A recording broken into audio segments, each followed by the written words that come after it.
Savez-vous que la monnaie de tout un pays peut tomber comme des dominos à cause d'une seule ligne d'actualité? Pourquoi 1 USD n'équivaut jamais à 1 euro ni à 1 franc? Et qui est en train de fixer le prix de ce que l'on appelle la confiance? Regardez cette vidéo jusqu'au bout et vous comprendrez toutes ces complexités de manière extrêmement simple. 1. Le taux de change. Le tableau des prix de la confiance. Le problème fondamental est que le taux de change est le prix d'une monnaie lorsqu'elle est échangée contre une autre au même moment.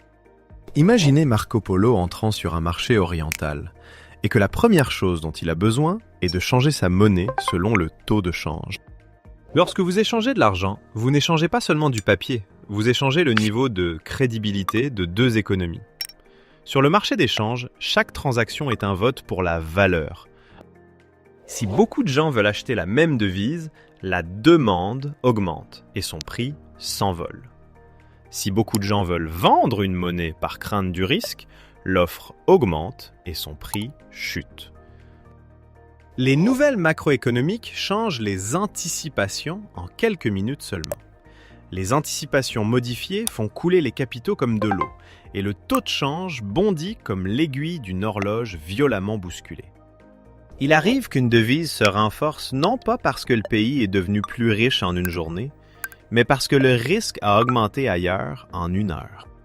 Par conséquent, lisez le taux de change comme vous lisez un sondage de confiance mondiale. En conclusion, le taux de change est le tableau des prix de la confiance et du risque, et non un simple chiffre aléatoire. 2. La monnaie, un contrat social. La grande question est de savoir pourquoi un bout de papier peut être échangé contre un repas. Et la réponse réside dans un contrat social. Thomas Jefferson avait compris que la force d'une nation résidait dans les institutions qui créent la confiance. Une monnaie a de la valeur parce qu'elle est acceptée pour rembourser des dettes, payer des salaires et surtout acquitter des « d'impôts ».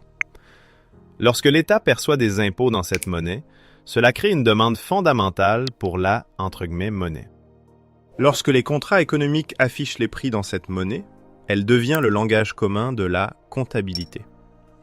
Lorsque le système juridique protège le droit de propriété, les gens osent garder leur argent plus longtemps. Si les institutions sont instables, les citoyens se tournent vers d'autres actifs pour préserver leur valeur. Ce qui maintient la monnaie stable, ce n'est pas l'encre d'impression, mais la discipline de l'ensemble du système. En conclusion, la monnaie est un contrat social signé par la confiance collective. 3. L'étalon or, la chaîne de la discipline. Un tournant historique a eu lieu lorsque de nombreux pays ont ancré leur monnaie à l'or pour maintenir une promesse de rareté. Isaac Newton, alors qu'il travaillait à la monnaie, a compris que l'étalon métallique aidait à contrôler la discipline monétaire. Si la monnaie peut être échangée contre de l'or, le gouvernement ne peut pas imprimer à l'infini sans être dénoncé par le volume des réserves d'or. Cela maintient de faibles anticipations d'inflation, car les gens croient que l'offre de monnaie est limitée par la physique. Mais en temps de guerre ou de crise, l'économie a besoin de liquidités plus rapidement que le monde ne peut extraire d'or. Lorsque les liquidités manquent, le crédit se contracte et la croissance s'essouffle facilement. En d'autres termes, l'étalon or est bon pour la discipline, mais peut être mauvais pour la flexibilité. C'est pourquoi de nombreux pays ont abandonné l'étalon or, non par haine de l'or, mais parce qu'ils avaient besoin d'outils pour éteindre les crises. En conclusion, l'étalon or est une chaîne de discipline, et une chaîne peut parfois vous ralentir. 4. La monnaie fiduciaire, la confiance signée. En quittant l'or, le monde est entré profondément dans la monnaie fiduciaire, où la valeur existe grâce à une déclaration légale unique.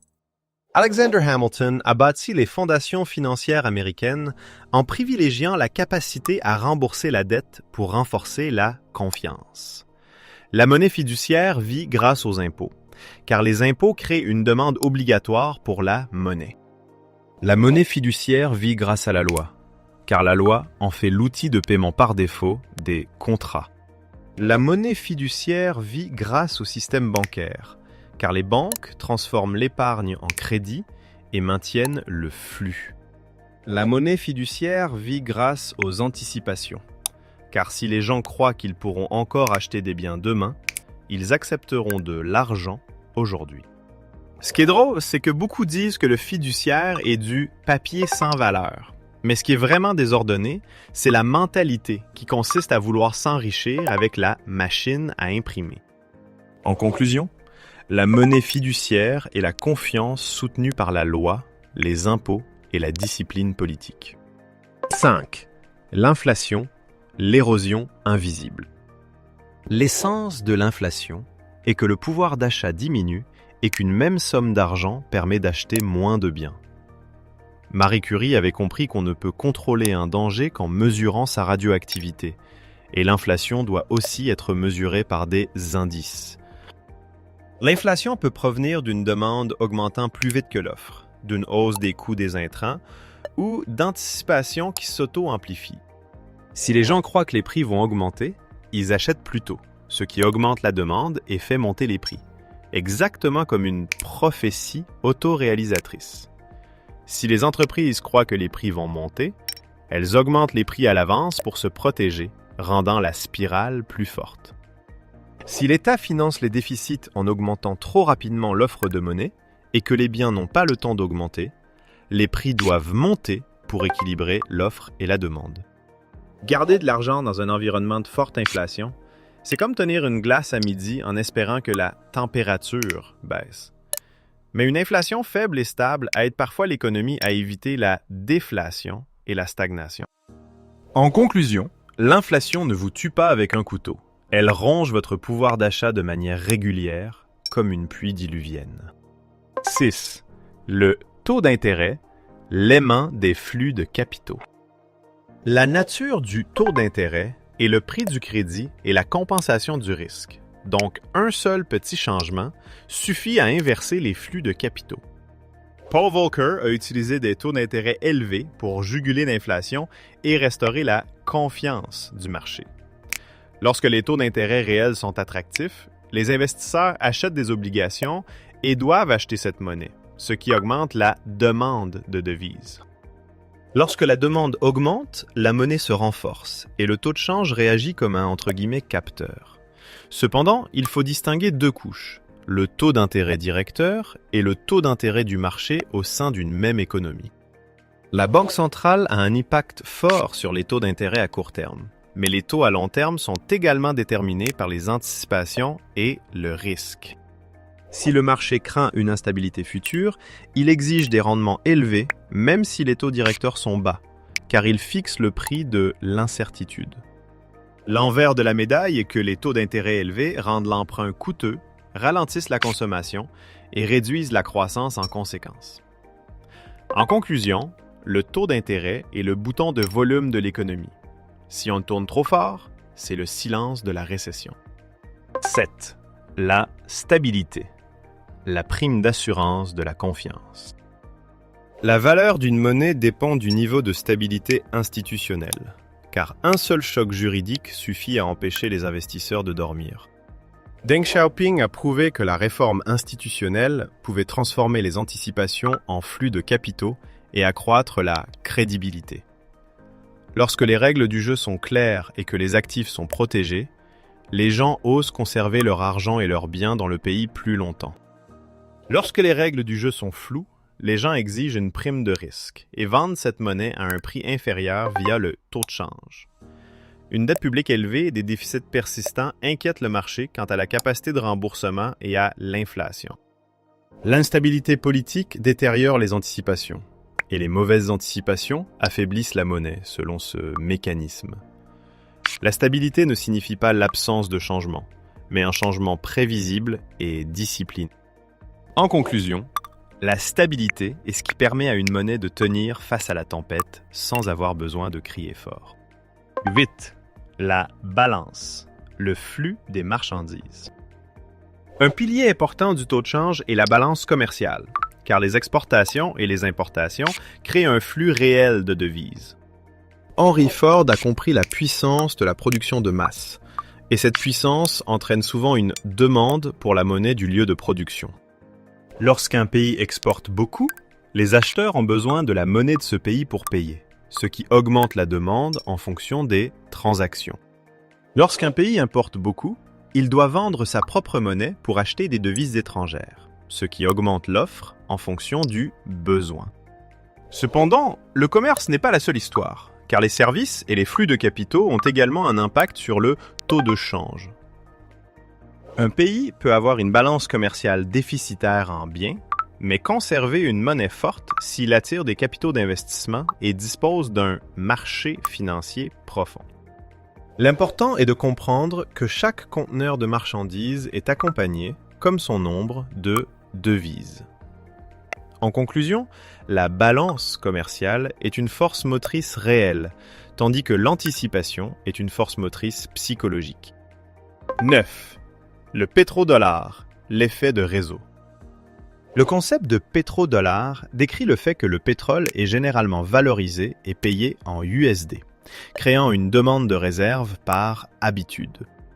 Le virage pris par Richard Nixon en 1971 a éloigné davantage le monde de l'or et a accru le rôle de la monnaie fiduciaire.